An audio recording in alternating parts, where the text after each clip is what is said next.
Hey, welcome to another episode of Driving Leadership. Today I'm going to get to talk with leader, CEO, and President Kate Rolf of Nascentia Health.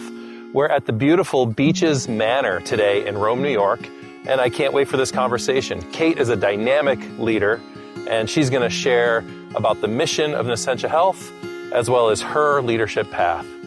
Come on, let's go.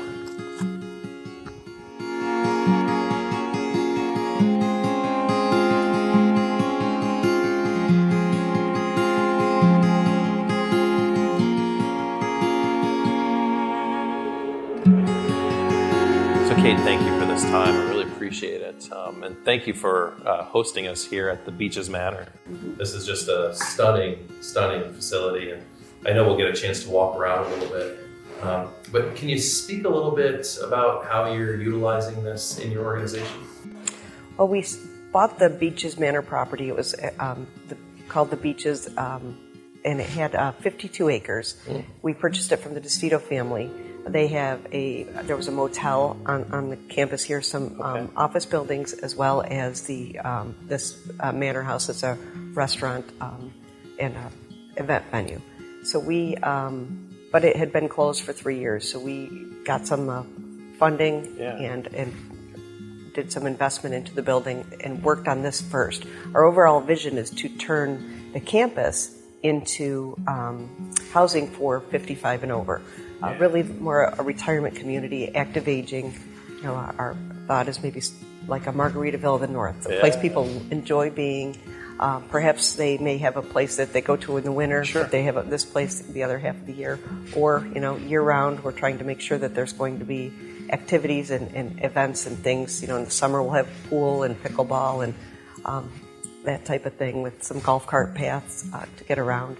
And then in the winter, just to try and add some different activities, either indoors here inside the manor house, as well as taking people places if they want to and planning events. So the core piece was this restaurant, and we really did a lot of renovation, got it on the historic preservation list because it is such a beautiful facility. Stunning, and I know we'll get a chance to see more of it. And we did the restaurant and event banquet portion. We did a lot of work, renovated that, and we worked really with a lot of different people in the community. Revere Copper donated the bar tops because they're all copper. Yeah. So really just trying to keep with a lot of other Rome theme and keeping a lot of the community involved in the project. So when we started this, we were originally just going to do for banquets, and eventually, it's a place for residents here in the community, to be able to have a place for dining and such. And then we just decided, let's just open the restaurant. The community, the whole city of Rome, love the beaches. So we really wanted to bring it back. So it was being used again, and we reopened the restaurant in August and have been so busy. It's phenomenal. We have a great staff running the operations, running the event menu, as well as the restaurant, and the cooking staff, the serving staff, the hosting staff. It's just phenomenal. How does this fit in with Nascentia? And tell me a little bit more about Nascentia as an organization. Sure. Nascentia Health, its roots are the Visiting Nurse Association of Central New York, which began in the 1890s with nurses really going out and doing community health, trying to help maternal-child health issues and help with infant mortality. And that was the focus? Yeah, back then. And then over time, different things fit. They were there for the Spanish flu. They dealt with a lot of the different things. So kind of brought back a little bit as we dealt with COVID in the past. And just trying to get our nurses out there to be a part of the community, providing vaccinations and doing testing. But as we grew over time, we decided to do more focusing on long-term care, keeping people at home versus in nursing homes later in their lives. Right. And we have a managed long-term care plan across 48 counties in upstate New York, pretty much everything north and west of the Hudson Valley. Oh, wow. And so we operate that and have about 5,000 members in that program. And tell me about your role, Kate. Well, my role really is to the visionary of the organization, trying to find ways to keep our organization, sustainable and relevant, as well as make sure that we have a viable future for our staff. Sure. But that we're keeping to our mission, really, and that's just to keep people at home, safely and healthfully at home.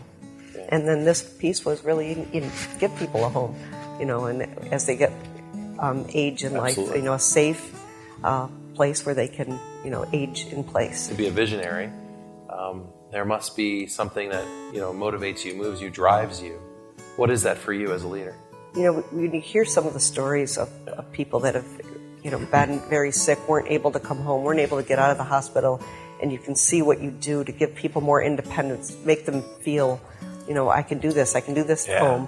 There's people there to help me, and it's some of the stories are just remarkable. Those human stories. Mm-hmm. Yeah. I lost my mother when I was 16, and she passed away at Roswell Park in Buffalo. So it was really, when you see someone that you really want, she was able to come home a little bit while she was sick, but really at the end, if she could have been home, I think it would have been so much more. So, building off of that and knowing how important it is for families to have their loved ones at home. Who do you look either currently or back to, and what was it about their leadership that that you're either emulating or that you're tapping into?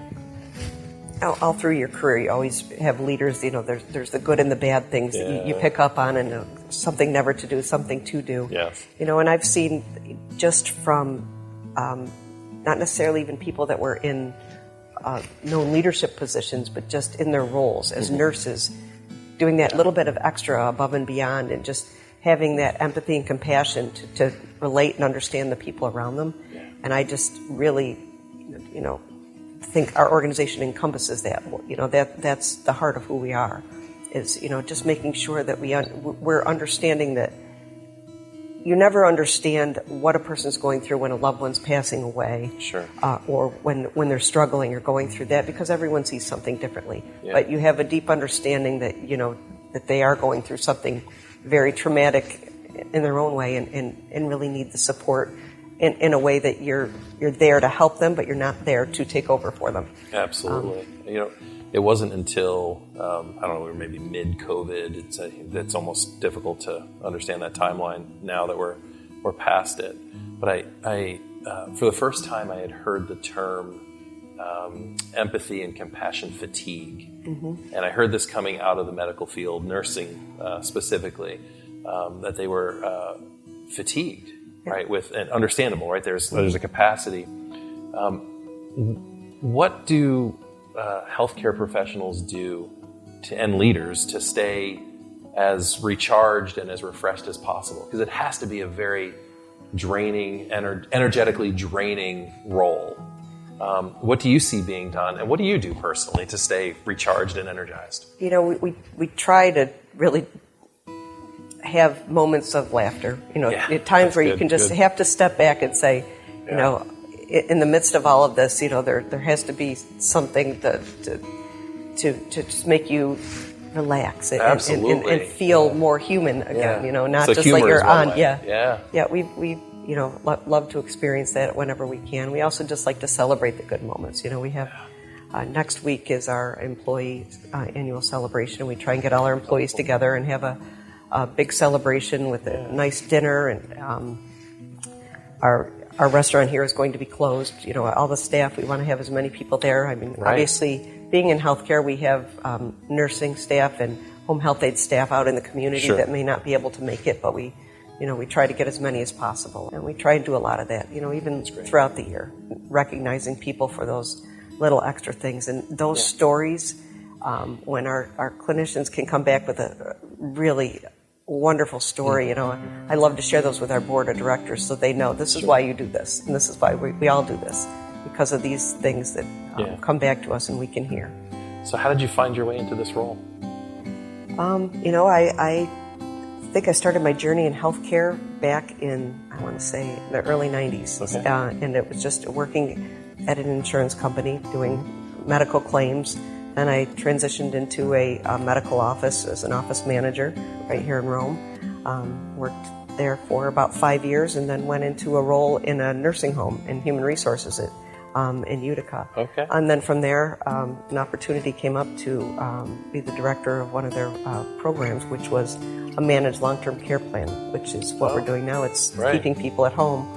And after I did that, the program we expanded, and my role began to oversee home health as well as that program. And I found that to be, really where my passion lied. I found that just in keeping people at home, and I'm able to do something that's really meaningful. Kate, thank you again. This is a phenomenal facility. Thank you for the tour. Can't wait to see more of it. It feels like I'm entering some sort of like English, Scottish manor in this space. It's beautiful. So this is where the restaurant is, and it's open to the public. Correct. Yeah. Wednesdays through Saturdays are open 11 a.m. to 9 p.m. So we can come for lunch or dinner. Correct. Oh, it's phenomenal. Yeah. This is the pub? Yes, absolutely. Oh, wow. Look at this. Holy cow. So how many people can the entire place, like what's the largest party you'd have here? We could have up to 400 people for an event. Wow. So, yeah. Okay. And anything? Like weddings, corporate events? Yeah, we've had a lot of both. Yeah. Weddings, different events. We've had just some small meetings that are just meeting space.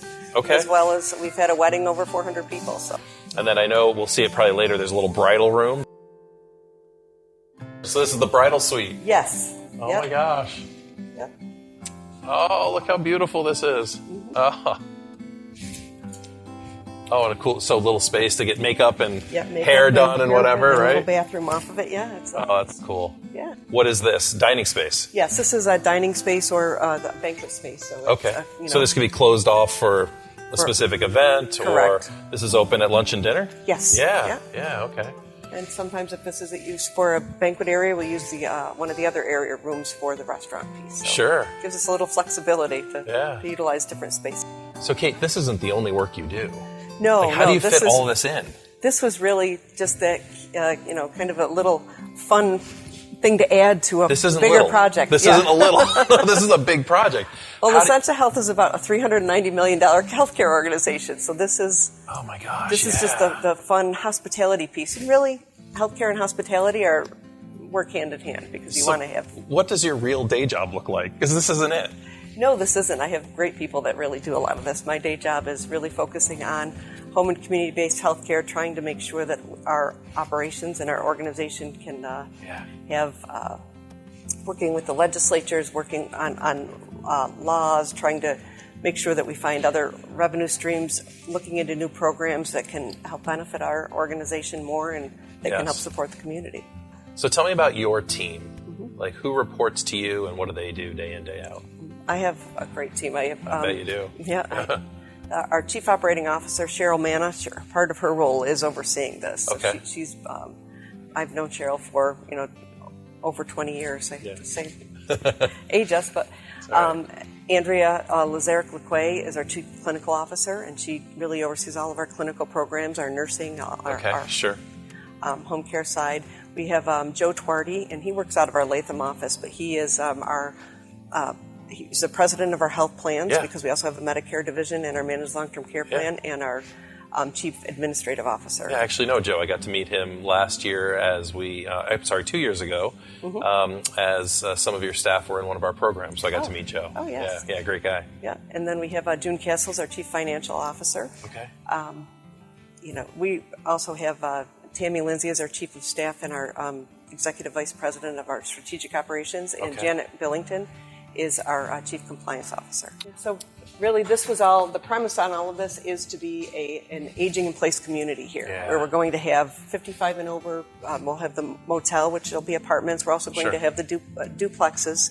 There'll be 82 units, so it's 41 duplexes. Oh, wow. It'll be more of a gated community for people to purchase and have an HOA with some different amenities on the property. And then there'll be another area where there's going to be patio homes. There'll be 4 or 5 1 or 2 bedroom units that'll be right here on the campus. And we'll have a walking paths and a lot of different things like pickleball courts and swimming pools and things to keep people active. Active and enjoy staying in Rome. Absolutely. A great reason they might want to downsize and be out of a when Sure. they're ready to, when they're no longer have children in the home. So I Yeah, think it'll be yeah.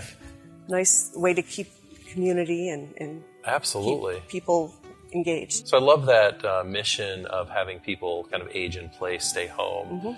That has to mean something to their health. That has to Absolutely. mean what, more longevity, more activity. What is that about? You know, our goal really is to look at what can we do when they're here, you know, to keep them active and Yeah. healthy, not having to go into a more skilled facility if Yeah. necessary. So looking at different types of technology and things that might be able to help them as they age, to age safely, to have things monitored as needed. Oh, So that brilliant. you can identify things on the front end before something happens.